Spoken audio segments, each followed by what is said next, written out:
looking at you, my brother, and I say this affectionately. You might be one of the dumbest folks on the planet Earth. But I'm going to do it one final time tonight, and I won't apologize again. I'm sorry that I upstaged you. A 57-year-old retired NFL superstar worth millions of dollars, has 2 daughters and a son, works for ESPN, and you throw away your whole reputation because you wanted to go mess around with an OF model that is 30 years younger than you, bro. Now the internet is watching Shannon Sharpe's image crumble right in front of them. And StephenASmith, he's not letting him breathe. Stephen straight up clowned Shannon on live TV, exposing what really went down behind the scenes at ESPN. And he low-key hinted that Shannon's career might be sinking for good. Me and said, it's yours.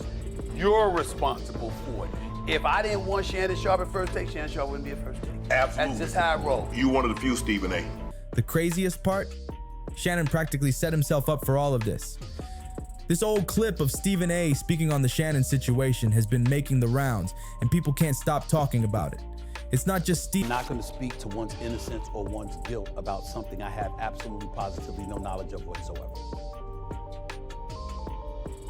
Do I believe that Shannon Sharpe, that I know a day? Even Sharpe's sarcasm that's got the streets buzzing.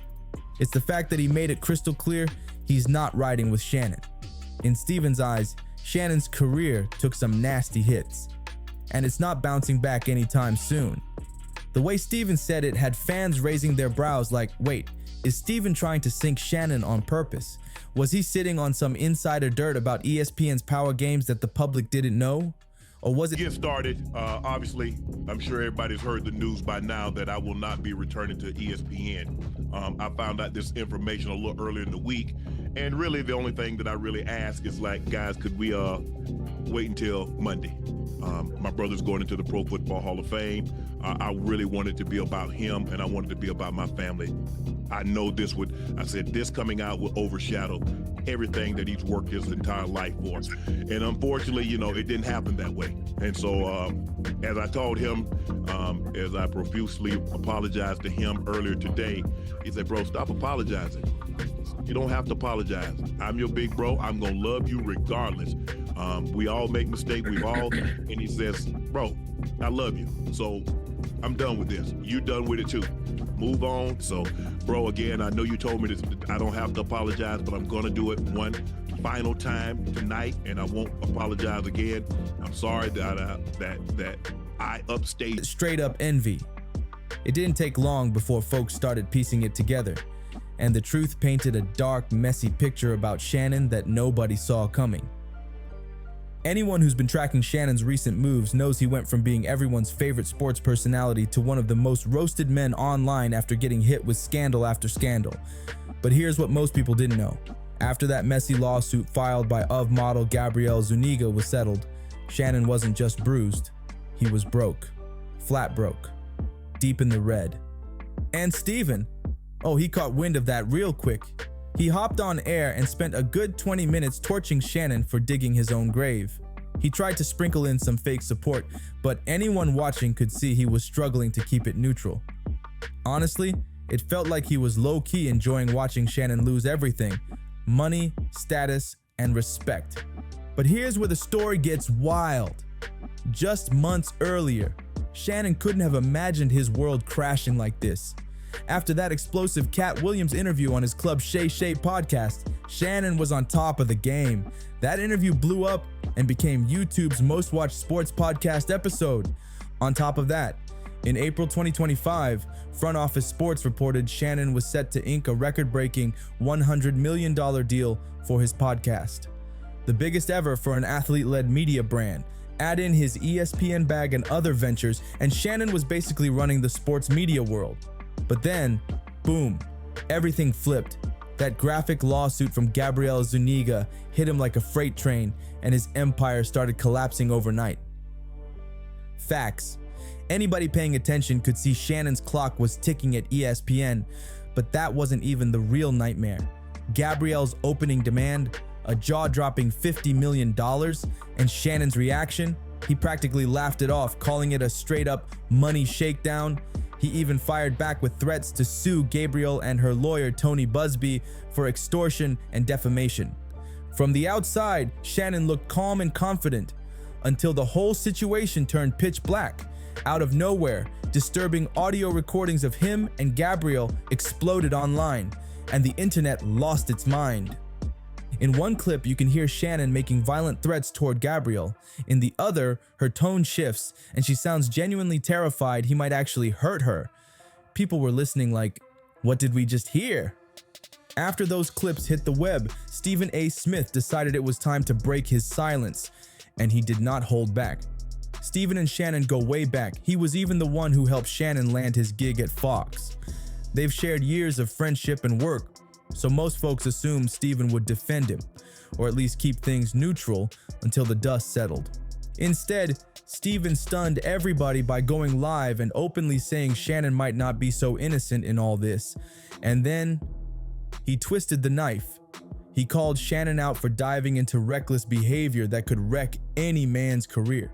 Stephen even puffed his chest, bragging that you'd never catch him playing the same kind of silly games Shannon seems addicted to. He didn't have to spell it out. Everyone knew exactly what he was hinting at. Shannon's string of public escapades with much younger white women. But the mess didn't stop there. Fans were floored when word broke that Shannon had quietly agreed to settle Gabrielle's lawsuit out of court. This is the same man who swore he'd never give her a dime. And now he's cutting a deal. The settlement numbers never went public, but insiders whispered it could have been dangerously close to that original $50 million demand. After Shannon's settlement, people clocked just how happy Gabrielle seemed, and not in a healing and moving on kind of way. She didn't post about the case, didn't speak on other victims, didn't even talk about her so-called journey. Sure, she doesn't owe anyone a speech, but a lot of folks felt like she came for a payday, got her bag, and dipped. Then she went online saying she was truly excited for this next chapter, and that only added fuel to the chatter. People started asking, did she set Shannon up? And if she didn't, how bad was the evidence against him that he went from threatening to sue her, to quietly cutting her a massive check? For Shannon, this was just the start of his free fall. It got uglier when old skeletons from his past started crawling back out. Turns out Gabrielle wasn't the first to take him to court for inappropriate behavior. Years back, his ex, Michelle Evans, filed a similar lawsuit, claimed stretching back a whole decade. And now, Michelle's back, this time suing for defamation and asking for $16 million. Here's the kicker. Word is Michelle's got receipts that could bury Shannon once and for all. If that's true, he's looking at another brutal payout which would shove him even deeper into financial quicksand. And the public? They've flipped on him hard. Shannon used to be that dude, loved, respected, and untouchable in the sports world. Now folks can't even stand to see him on their screens. From a media king to someone people openly call a creep. It's a wild fall. And here's the cold truth. Plenty of people tried to warn him this would happen if he didn't clean up his act. Old clips from his Club Shay Shay podcast are blowing up again, and viewers are roasting him for ignoring all the advice he got. One clip that's been making waves shows Monique straight up warning him about messing around with women young enough to be his daughters. She told him point blank that this path would destroy him, and she wasn't wrong. But if you thought Monique's words stung, Cat Williams took it to another level in that infamous interview. While Monique was coy, Cat was savage. He told Shannon flat out that no matter how big his fame or how deep his popularity, if he didn't watch himself, he'd be destroyed. Like Kang the Conqueror.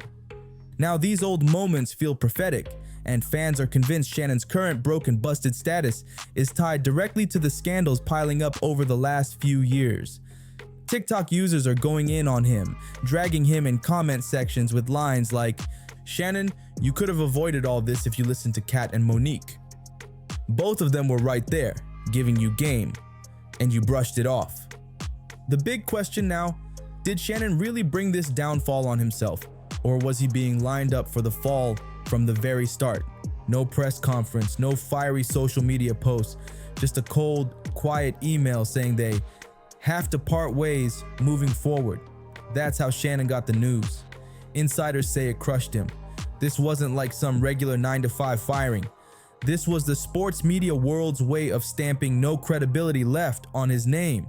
His rep gone, his bank accounts sinking deep into the red.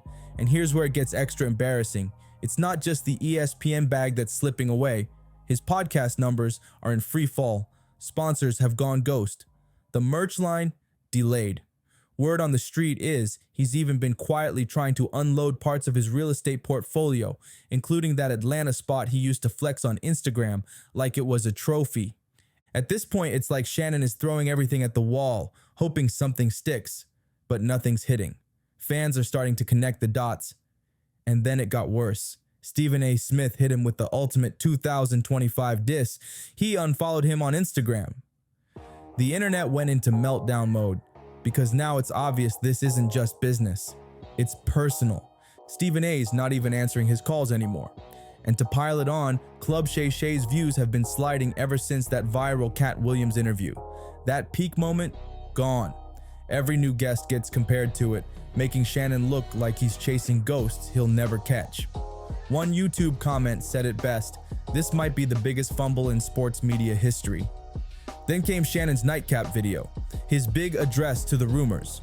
It blew up, but not for the reason he wanted. You could hear the embarrassment in his voice. The man knows the whole world is watching, but instead of owning his mistakes, fans say he ducked responsibility completely. Comment sections lit up with posts like, "Shannon bro, take accountability for your own actions. Look in the mirror and fix how you handle business." And these women. But the real twist? Stephen A didn't let it slide. Nope. He went on his own channel and laughed in Shannon's face. That video spread everywhere, and it wasn't just the bashing that shocked people. It was the fact that Stephen A, the man everyone thought was his boy, was leading the charge against him. This clip alone tells you everything about Stephen's stance. Shannon went from respected OG, the straight shooter of sports talk, to the punchline. The man who fumbled the bag, got clowned publicly, and now has no clear next move. And here's the stinger. Stephen didn't have to bury him. He just let Shannon do it to himself. Now Stephen's still standing tall, still talking, still owning the spotlight. And Shannon, he's gone quiet, along with all the so-called friends who swore they had his back. If you've been following this wild saga, you know it's only getting messier from here, so don't miss the next twist. Hit that like button, drop your thoughts in the comments, and subscribe so you don't miss the next chapter in this sports media meltdown.